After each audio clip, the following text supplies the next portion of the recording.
Está começando o Vagamente, um podcast de teologia, descontraído e bem-humorado, porém com conteúdo para não deixar a sua mente vagando sozinha.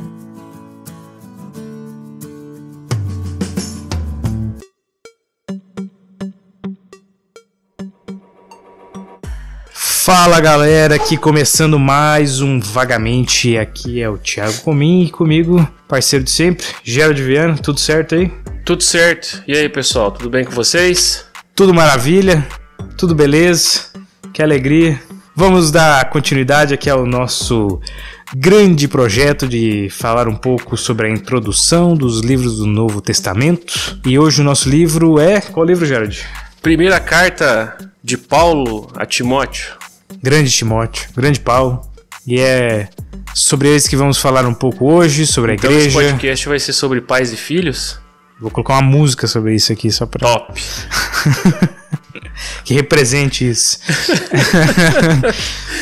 Então, como sempre, vamos dos começos de sempre, falando de algumas características, de questões de autoria, de data. E nossa primeira informação aqui é a autoria desta carta. E como...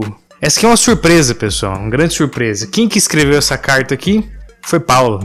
Uma surpresa, assim, que ninguém poderia imaginar que havia sido Paulo quem escreveu a carta a Timóteo. Que coisa, não? Que loucura.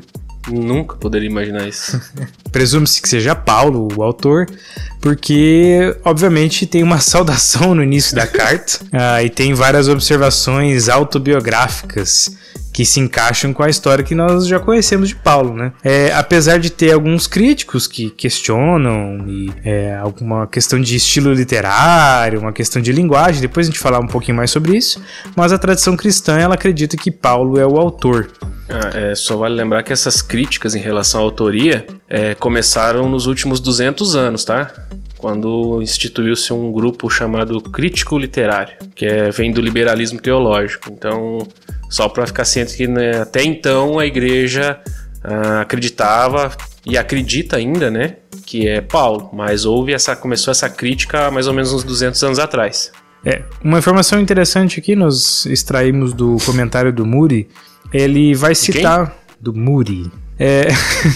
Ele vai citar um senhor chamado Simon Greenleaf, que era bonito pra pôr no filho. Ele era da aldeia da Folha. Putz, cara, que piada boa, velho.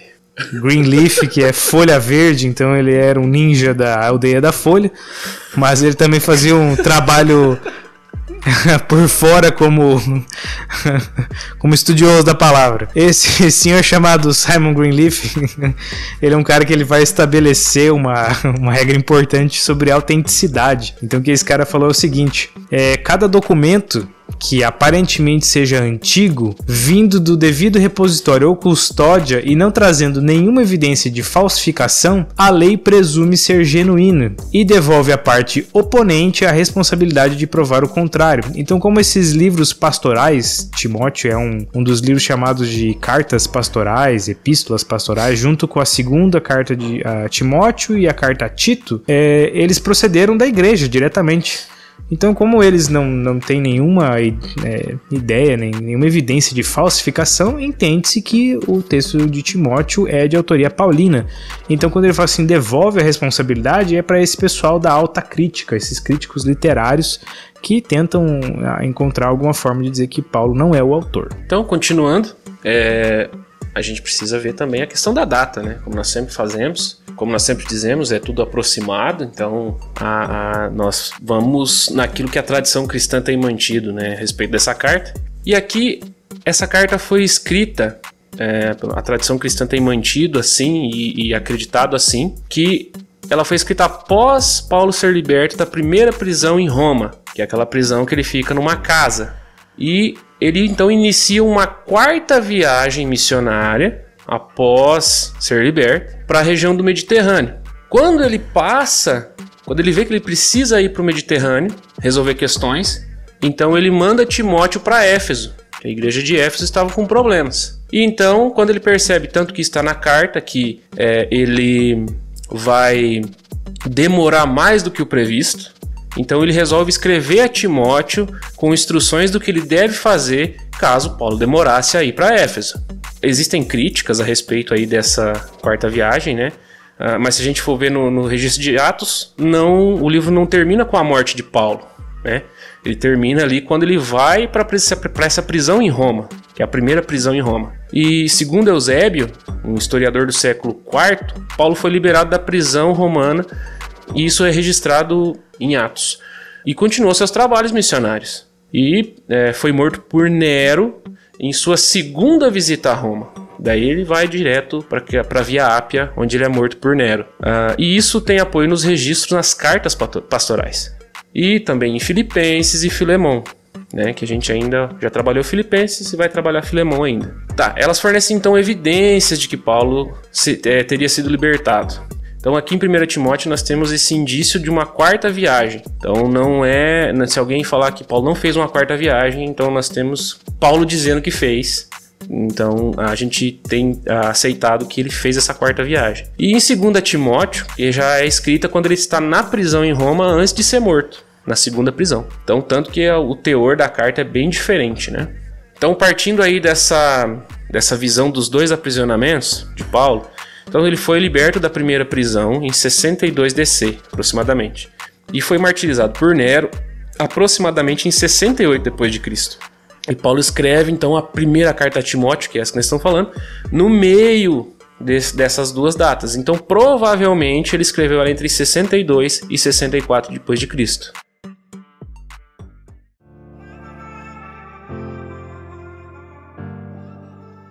A gente está falando aqui de uma carta do apóstolo Paulo a Timóteo, mas então vale a gente pensar um pouquinho sobre quem é esse, no caso aqui um jovem rapaz, né? Um jovem mancebo, o Timóteo. Perto de Paulo provavelmente ele era jovem, né? Com certeza. Acredito que ele devia ter, a gente não tem essa informação muito precisa, mas ele devia ter em torno de seus 29, 30 anos, algo nesse sentido. Não, então era novo, cara, eu tenho 31, sou novão. Tô na flor da idade. Continuo acreditando nisso, Gerard. Mas falando um pouco sobre quem é Timóteo, quem era Timóteo, esse querido cooperador de Paulo, ele é um jovem que nasceu em Listra, uma província romana da Galácia. Galácia, aquela da região de onde Paulo escreveu para os Gálatas, né? Então é uma região com várias províncias e várias cidades. Ele era filho de uma judia e um pai gentil. E isso nós sabemos que tem esse relato em Atos 16. A gente não tem muita informação do pai dele, mas a sua mãe e a sua avó elas são citadas como crentes sinceras. Isso a gente vai encontrar lá em 2 Timóteo. E são essas duas mulheres, inclusive, que vão instruir Timóteo desde a infância nas escrituras. E foram elas que influenciaram a conversão de Timóteo ao cristianismo. Na segunda viagem de Paulo, a segunda viagem missionária, que quando ele retorna a Listra, ele fica sabendo de Timóteo. Ele fica sabendo que Timóteo é um rapaz zeloso, um rapaz de fé, e é isso que leva Paulo a chamar Timóteo para sua equipe. Algumas coisas acontecem quando Timóteo se junta à comitiva de Paulo, e como Paulo ele estava evangelizando judeus, e Timóteo era meio judeu, ele resolveu circuncidar Timóteo. Isso não foi um problema, não foi uma questão... Paulo não foi um legalista, essa não era a questão, mas ele queria regularizar, vamos dizer assim, a situação de Timóteo para que os judeus não tivessem algum impedimento por causa disso. Então foi por um bom motivo, para que Timóteo fosse alguém que não tivesse qualquer dificuldade ou qualquer barreira com os judeus para ajudá-los na evangelização. A questão, né, eu lembrei agora, é de que como Timóteo ele tinha essa descendência do povo judaico, ele deveria ter sido circuncidado, certo? Então, a fim de identificá-lo como um pertencente à nação judaica. Então, seria um problema para os judeus um judeu não circuncidado. Não que isso influencie na salvação, né? Qualquer outra. Paulo, acho que é bem claro nas suas cartas a respeito de todas as coisas da lei, mas para evitar problemas mesmo, e talvez até de os judeus não ouvirem o evangelho por causa desse detalhe, Paulo então acaba circuncidando Timóteo a fim de que o evangelho fosse pregado com mais facilidade. E aí a partir disso aí é que Timóteo ele vai participar então da maior parte da segunda e da terceira viagens missionárias de Paulo. Durante essa quarta viagem, que parece que Timóteo acaba sendo aceito como um pupilo de Paulo, visto que o apóstolo Paulo vai chamar ele, vai se referir a Timóteo como filho amado. É claro, óbvio que Timóteo não era filho de sangue de Paulo, mas essa referência, a forma carinhosa que ele chamava de filho, é porque ele considerava Timóteo como um filho na fé, alguém que ele tinha muito apreço por ele. Tanto é que Timóteo vai ser o representante, né, vamos dizer assim, o embaixador de Paulo e o embaixador de Cristo. Porque ele é enviado para Tessalônica, para Corinto, para Filipos e, por fim, para Éfeso, que é onde ele vai receber essa carta aqui e ele vai se tornar o pastor da igreja de Éfeso, inclusive. Então, esse é Timóteo, a quem Paulo escreve e a quem Paulo fala e cita tantas vezes em várias partes da Escritura.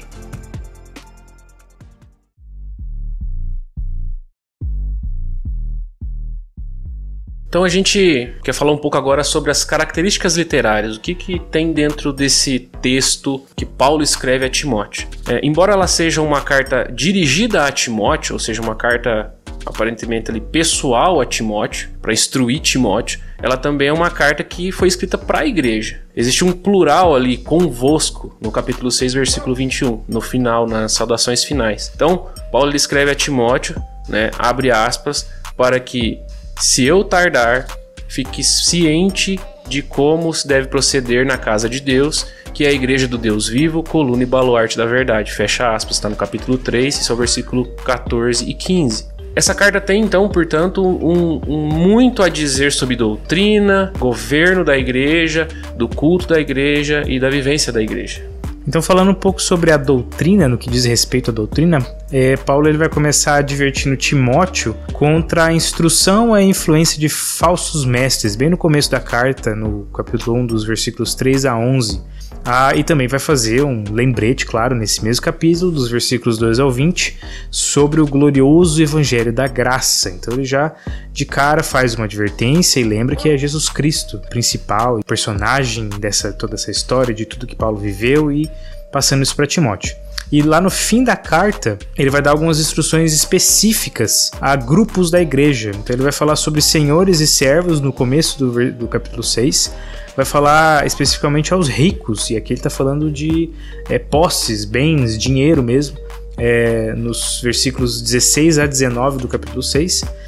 E ele também retoma o assunto do falso ensino, de como Timóteo deve lidar com esse falso ensino na igreja em Éfeso, no mesmo capítulo 6, do 3 ao 16. Então, no que concerne ali a questão do governo da igreja, então Paulo deixa bem delineado as qualificações e os deveres e ofícios dos presbíteros, ou bispo, como pode estar na sua tradução aí. Então, bispo e presbítero são a mesma coisa, são o mesmo tipo de liderança, tá? Não é uma liderança a mais, nem um degrau a menos, eles têm a mesma autoridade, vamos dizer assim, lá no capítulo 3. Também ele aborda as questões relacionadas com o diácono, a disciplina e ordenação dos presbíteros, também com o cuidado diaconal de viúvas na igreja. Então ele fala como os diáconos, como devem proceder com as viúvas, fala dos presbíteros, e boa parte da carta, né, ela é dedicada a definir as responsabilidades do presbítero, né, que ele é o encarregado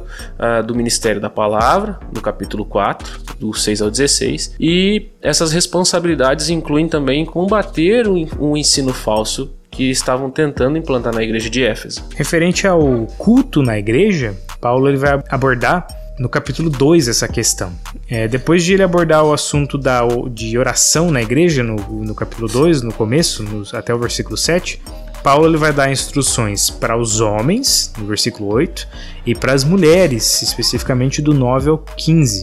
Paulo ele quer que o culto da igreja seja ordeiro, então que haja ordem, que haja não seja uma grande bagunça. Então o que ele está querendo fazer é um contraste com os cultos oferecidos aos deuses daquela época. A gente está lembrando que a gente está falando aqui do contexto de Éfeso. A gente já falou lá na carta aos Efésios. É importante lembrar que era uma cidade com vários deuses, divindades, cultos, uma maluquice. Então ele está fazendo aqui realmente uma separação. Ó, dentro da igreja precisa ser diferente, tem que ser uma coisa com ordem e decência, tem que ser diferente dentro da igreja. Uma outra característica importante aqui, uma questão literária que aparece nessa carta, também na segunda carta a Timóteo e também em Tito, é a recorrência da expressão fiel é a palavra, ou fiel é esta palavra. Então aparece algumas vezes aí nessas cartas, e o propósito dessa expressão é chamar a atenção para a importância da verdade da qual Paulo está se referindo. Se você ler lá, você vai ver que toda vez que ele antes ou depois de falar a respeito da obra redentora de Cristo, a falar do poder do evangelho que salva, ele vai falar fiel é essa palavra. Ou seja, isso é digno de que você realmente acredite nisso. Isso é uma verdade verdadeira. É isso mesmo, uma verdade verdadeira. Como se em verdade vos digo. Mais ou menos como Cristo fez. E com frequência, né, essas expressões estão ali nos resumos, tanto do Evangelho, as implicações da vida do cristão. E dessa maneira, então, Paulo quer ajudar Timóteo a assimilar essas verdades centrais e essenciais da mensagem que ele foi chamado a proclamar. Tanto ele, Paulo, quanto ele, Timóteo.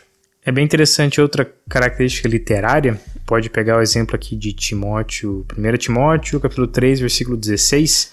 Alguns eruditos, né, estudiosos, vão dizer que Paulo está citando um credo que circulava na igreja primitiva, um ensinamento que era passado e que circulava nas igrejas. Ou talvez, isso não é muito claro, talvez Paulo estivesse dando esse credo. Então ele vai fazer uma apresentação aqui, ele vai apresentar frases sucessivas e rítmicas que oferecem um resumo da vida terrena de Cristo, da encarnação à ascensão. Deixa eu ler para vocês aqui, para vocês verem que esse aqui é o que a gente também chama de doxologia, é um louvor, basicamente.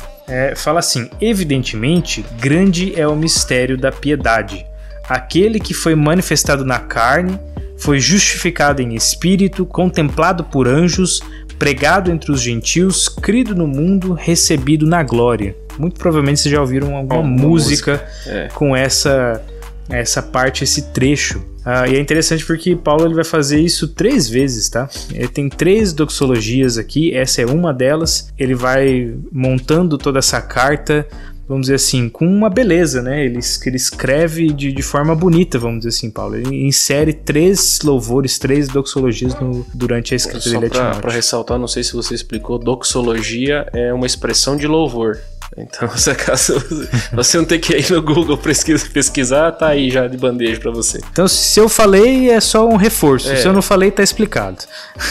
Bem, por causa desse estilo literário e vocabulário que Paulo aplica aqui em 1 Timóteo, bem também como em 2 Timóteo e Tito, os críticos literários que eu comentei lá no começo têm ressaltado que essa diferença de vocabulário nessas 3 cartas, comparado com o restante das cartas de Paulo, quando ele escreve às igrejas, eles têm criticado, né, o uso de algumas palavras que Paulo não usa nas suas cartas antigas. Então eles afirmam que esses escritos não podem ser de Paulo, mas sim de alguém que se passava por Paulo, que usava a autoridade do nome do apóstolo Paulo, que também era um adepto ali, vamos dizer assim, do ensino de Paulo, que era um crente, né, adepto aos ensinos de Paulo, a doutrina que Paulo pregava, da forma como Paulo expunha a doutrina do evangelho, e que ele estava se passando por Paulo para escrever essas cartas. Bom, esse é um argumento muito fraco, porque dizer isso é dizer que Paulo era um cara muito limitado. Paulo, ele tinha que ficar restrito a um vocabulário específico ali, então ele não podia usar outras palavras. Se ele usasse outras palavras que ele não tinha usado antes, então não era Paulo que tinha falado. E para dar um contexto, vamos pensar assim, se a gente pensar em algum escritor moderno, por exemplo, que ele escreve diferentes obras, diferentes livros, ele vai acabar usando vocabulários diferentes em cada livro que ele vai escrever. Ele pode fazer um livro bastante acadêmico, ele pode fazer uma abordagem mais simples. Sinceramente, se a gente não tivesse o nome escrito na capa, a gente nem saberia que era o mesmo cara que escreveu. Um exemplo, Tolkien, conhecido de muitos, espero, se vocês não conheçam, vão atrás, é uma obra muito interessante. Ele escreveu 3 vou citar 3 obras dele aqui. Ele escreveu o Silmarillion, escreveu o Hobbit e escreveu o Senhor dos Anéis. Se você já leu essas obras, você vai entender esse ponto aqui de que esse argumento contra a autoria de Paulo é muito fraco. Silmarillion, ele parece várias histórias soltas que a princípio elas não têm conexão nenhuma com nada e elas são extremamente difíceis de entender. E você só vai compreender o que elas querem dizer no final do livro. O Hobbit é uma história para crianças. Então é um livro bem infantil, não no sentido ruim, mas ele tem um público mais infantil, então ele é muito mais simples e muito mais divertido, vamos dizer assim. Enquanto que o Senhor dos Anéis é uma descrição de todas as coisas, de detalhes, e se a gente não tivesse o nome, sinceramente, não teria como dizer que foi o Tolkien que escreveu os 3 livros. É essa analogia que a gente faz para dizer que Paulo era um cara muito inteligente, então ele poderia variar e escrever como ele quisesse, dependendo do público a quem ele está escrevendo, e é por isso que esse argumento de não ser Paulo é muito fraco, se é esse o argumento de que ele está restrito a um vocabulário específico.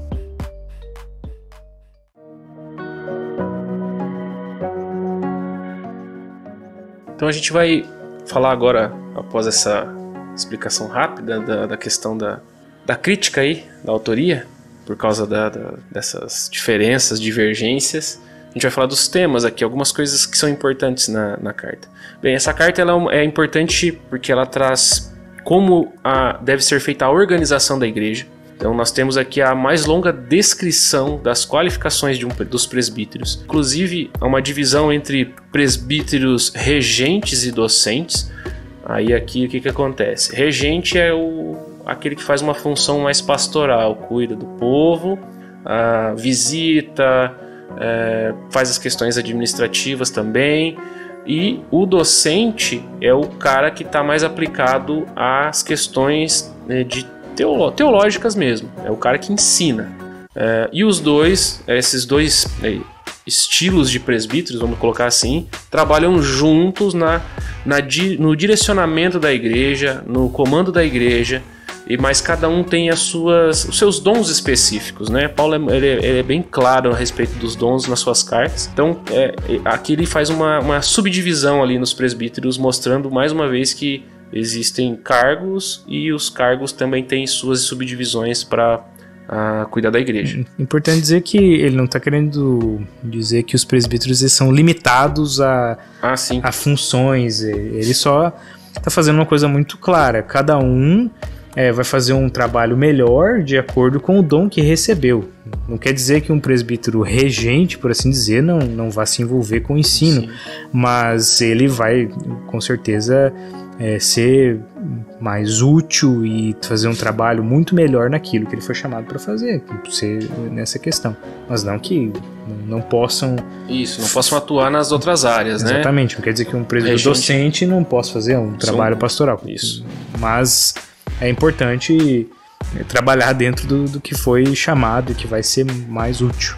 Então, continuando, os cuidados com o apoio e a repreensão dos presbíteros é a única descrição das qualificações dos diáconos, de maneira bem específica, tá? E além disso, há muitos conselhos práticos de como uma liderança da igreja deve funcionar. Então essa carta ela é importante também para dar ênfase, pela ênfase que ela dá na sã doutrina, na ênfase que ela dá nas meditações a respeito da salvação em Jesus Cristo, e também ela conta com uma estrutura muito interessante, como o Tiago falou, da questão que existem 3 doxologias. Uma está no capítulo 1, versículo 17, a outra está no 3,16 que ele falou, e a outra tá, que a gente leu, né? E a outra está no capítulo 6, no 15,16. E por fim, a primeira carta a Timóteo fala sobre o papel das mulheres na igreja, tá? E com o cuidado apropriado das viúvas na igreja. Bom, falando um pouquinho, bem rapidamente, bem breve, sobre a teologia da carta, vamos dizer assim, essa é uma carta, como acho que já ficou claro em o que nós já falamos, é uma carta cheia de conselhos práticos, né? Ela vai prover um modelo bíblico para presbíteros e diáconos. É interessante dizer que, nós pensarmos aqui, a teologia dessa carta a Timóteo deixa claro que não há não vai ter uma distinção entre o que é crença e comportamento, por assim dizer. Então vai estabelecer medidas práticas baseadas na teoria, vamos dizer assim. As coisas estão andando juntas em Timóteo, isso fica muito claro conforme você vai lendo. E é importante dizer que essa carta não é só para os oficiais da igreja, mas é para todos. Porque ela não vai falar somente da liderança, da organização, do governo, mas ela mostra como que se apoia melhor o ministério bíblico na igreja. E dentro da igreja todos têm ministério, todos têm trabalho, todos fazem alguma coisa. E aqui são oferecidos critérios que ajudam a determinar também que tipo de homem pode ser candidato aos ofícios da igreja. E isso é muito importante, porque estamos falando que tipo de homem é candidato a ser oficial da igreja, e isso está muito claro em 1 Timóteo, não tem nem o que se discutir aqui. Mas acima de tudo, essas questões que nós entendemos aqui é que o caráter de Deus é demonstrado, porque ele é mostrado aqui como um Deus de paz, um Deus de ordem, e também a figura de Jesus, ela fica muito clara como sendo o Salvador e o Rei da sua igreja. Esse cabeça, esse governante da igreja fica muito claro na carta a Timóteo. Uma outra coisa que a gente quer trazer é como a gente pode linkar a carta de 1 Timóteo com o restante da Bíblia, tá? Então, Deus sempre se preocupou com a ordem e o bem-estar do seu povo, tá? Então, se a gente olha, essa é a razão aí pela qual ele designou a circuncisão para Abraão e sua descendência, para que eles fossem distintos do restante dos outros povos, né, que viviam ao seu redor. Essa é a razão pela qual ele legislou detalhes de governo, culto para o povo na antiga aliança, né, que a gente pode ver isso lá bem explícito no Pentateuco, e prescreveu que a maturidade espiritual fosse buscada pelos líderes de Israel. Então, a nova aliança não é diferente. Tá? Essa carta mostra o cuidado de Deus para com o seu povo através de uma boa direção, de uma boa legislação feita pelos seus governantes, pelos líderes da igreja, mostrando que Deus é um Deus organizado. Então, se está muito bagunçado, a gente tem que dar uma repensada aí. Mas se a gente olhar, realmente, né, você pega, todo o povo sempre está organizado. Quando vai sair lá do deserto, vai movimentar o povo, é a tribo tal, que é na hora tal, e depois é a outra tribo, e tu vai saindo tribo por tribo até sair a última, na hora de parar é a mesma coisa. Então a gente vai vendo em todos os relatos bíblicos uma organização muito bem feita, dada por Deus. Como 1 Timóteo fala de organização, a gente vê que ela linka com tudo o restante da Bíblia nesse sentido, mostrando que a organização faz parte do povo de Deus. E não menos importante é Cristo, como Cristo é apresentado aqui em 1 Timóteo. Então Paulo lembra a Timóteo que foi a graça de Cristo que redimiu Paulo.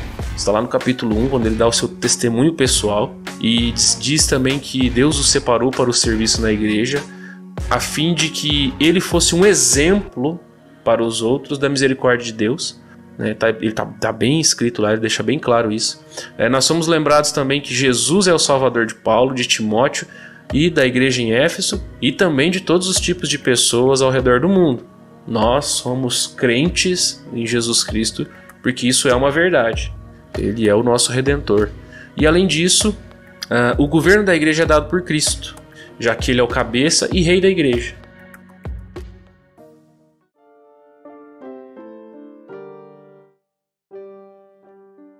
E aqui, partindo para o final, pessoal, fazendo uma recomendação e já dizendo um pouco das nossas fontes, eu vou ler aqui algumas considerações do conhecido escritor, pastor, teólogo, Tim Keller, que ele vai fazer um resumo das questões principais que nós encontramos na carta de Paulo a Timóteo.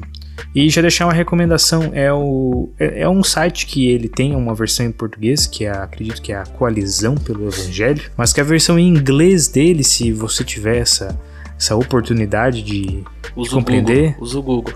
Tem Google Tradutor aí, tem várias ferramentas, mas a versão em inglês desse mesmo site possui muitos estudos, inclusive as introduções de vários livros. Eu não cheguei a verificar se tem todos, mas eu vi que tem uma grande maioria. Então essa foi uma pequena referência que nós usamos aqui.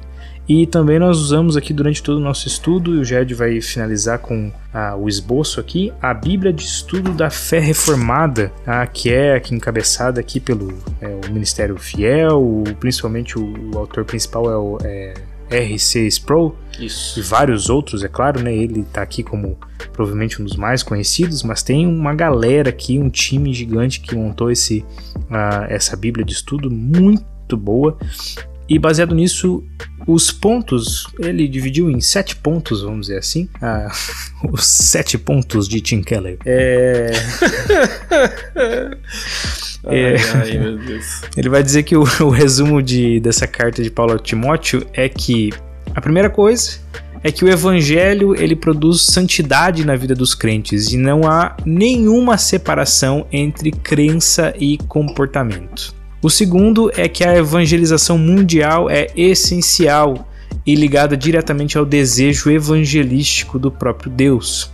O terceiro é que uma evidência da aceitação do evangelho é um comportamento adequado na adoração congregacional. Quando ele fala de adoração, ele não somente no sentido de participar dos louvores, né? Não vamos fazer essa confusão de que a adoração é só um momento de música, de louvor. É também, isso é parte, mas quando ele fala de adoração congregacional, ele está falando de se envolver com as orações, com o propósito evangelístico da igreja, uma demonstração de corpo, de unidade, uma demonstração de modéstia, demonstração de submissão à liderança, submissão dos membros uns aos outros, uma visão de corpo de Cristo, de igreja. Nisso, o quarto ponto são que os líderes da igreja eles devem ser pessoas com as suas vidas moldadas pelo evangelho. De fato, todo cristão deve ser assim, mas a liderança ela precisa ser exemplo para os outros. Então, querendo ou não, os líderes eles vão estar em um certo destaque, eles vão aparecer, eles vão ser chamados. E cobrados também. E cobrados, é claro. Então, eles precisam ser exemplo para os outros.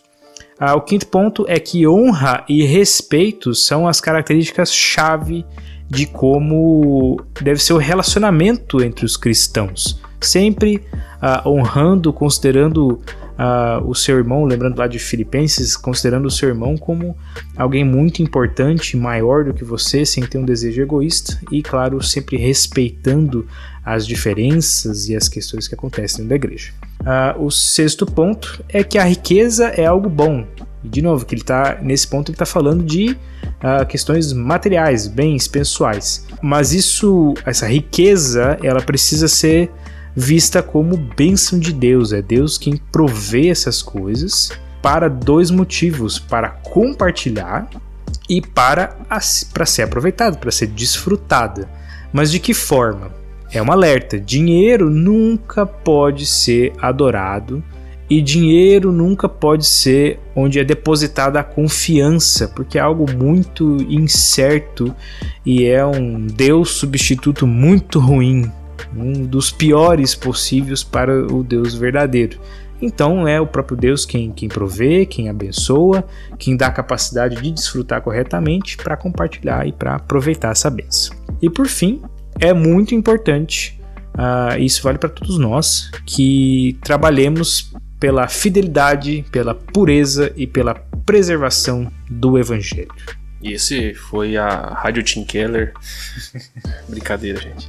Então, para finalizar, a gente vai dar os pontos aqui da carta, o que são os temas, os assuntos que são abordados nela de uma maneira mais pontual. Um esboço. Então, capítulo 1, saudação, no versículo 1 e 2.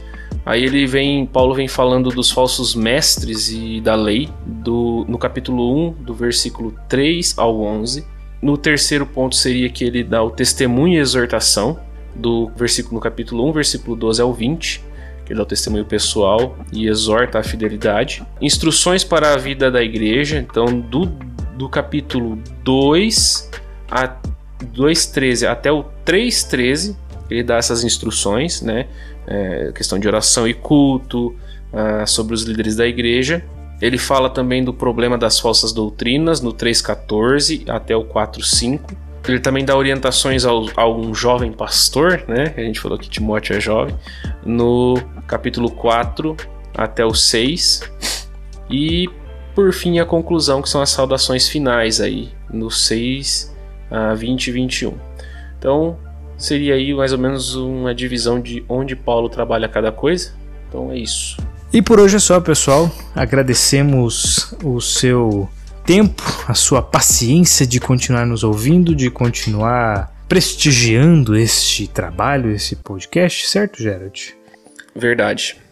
Muito obrigado mesmo, porque a gente só faz isso aqui, primeiro por Deus, e segundo porque vocês ouvem a gente, cobram a gente tá meio sumido ultimamente aí, né? Não tá conseguindo postar com frequência, mas a correria tá grande. Não é porque a gente não quer, tá? A gente às vezes, né, Thiago, a gente conversa e fica frustrado de não tá conseguindo gravar e postar, mas Deus sabe de tudo que faz, tá tudo no comando de Deus. Agradecer mesmo. E cara, se você tem curtido nosso trabalho, não deixa de curtir, de comentar, de seguir a gente, compartilhar, tá? Mandar para quem tá precisando ouvir, para quem quer aprender. Se tiver alguma coisa para falar, fale pessoalmente, mande um e-mail, mande uma caixinha lá no Instagram, uma mensagem. A gente está disponível para vocês. Se quiser sugerir algum tema, então a gente está aí, galera. A gente está na ativa, mas a gente está indo um pouco mais devagar do que de costume.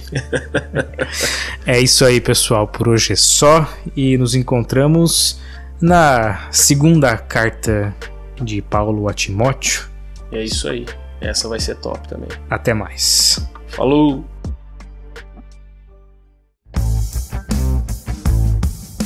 Atenção! Chegou a hora dos recados.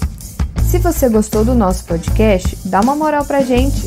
Estamos em várias plataformas. No Instagram, @vagamenteoficial. No Spotify, Vagamente.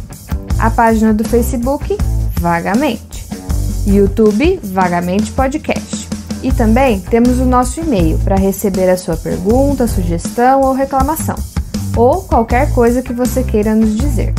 Às vezes a gente não lê, mas o e-mail é deustalendo@gmail.com. É isso aí, até a próxima!